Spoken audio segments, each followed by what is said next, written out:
مشرق وسطی ایک بار پھر جنگ کے دہانے پر ہے۔ طاقت کے نشے میں چور امریکہ اور اسرائیل ایران میں خون کی ہولی کھیلنے جا رہے ہیں۔ ان بدماشوں کو نکیل ڈالنے کے لیے ایران کی جانب سے کیا اقدامات کیے جا رہے ہیں، مشرق وسطی کی تازہ ترین صورتحال پر ایک نظر ڈالتے ہیں۔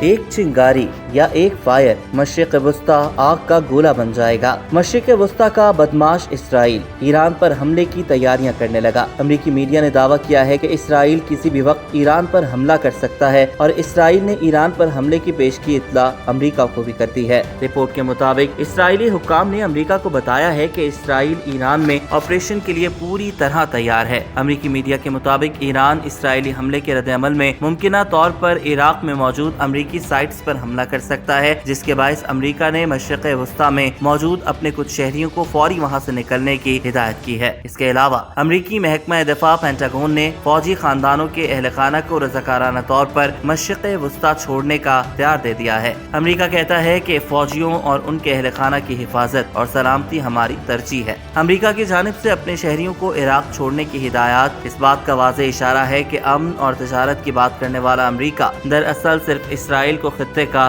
بدماش بنانا چاہتا ہے۔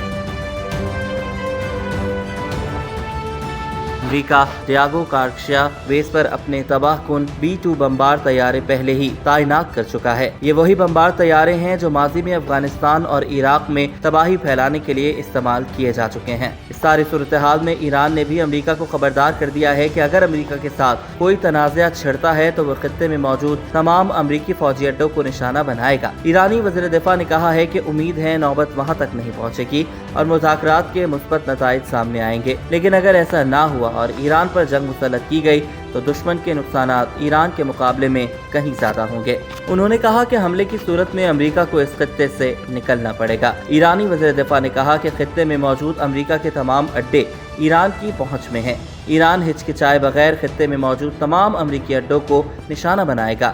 ایران اور امریکہ اس وقت یورینیم کی افزودگی کے معاملے پر شدید سفارتی کشیدگی کا شکار ہے۔ ایران اور امریکہ اپریل سے اب تک 5 بار مذاکرات کر چکے ہیں تاکہ 2015 میں طے پانے والے جوہری معاہدے کی جگہ ایک نیا معاہدہ کیا جا سکے۔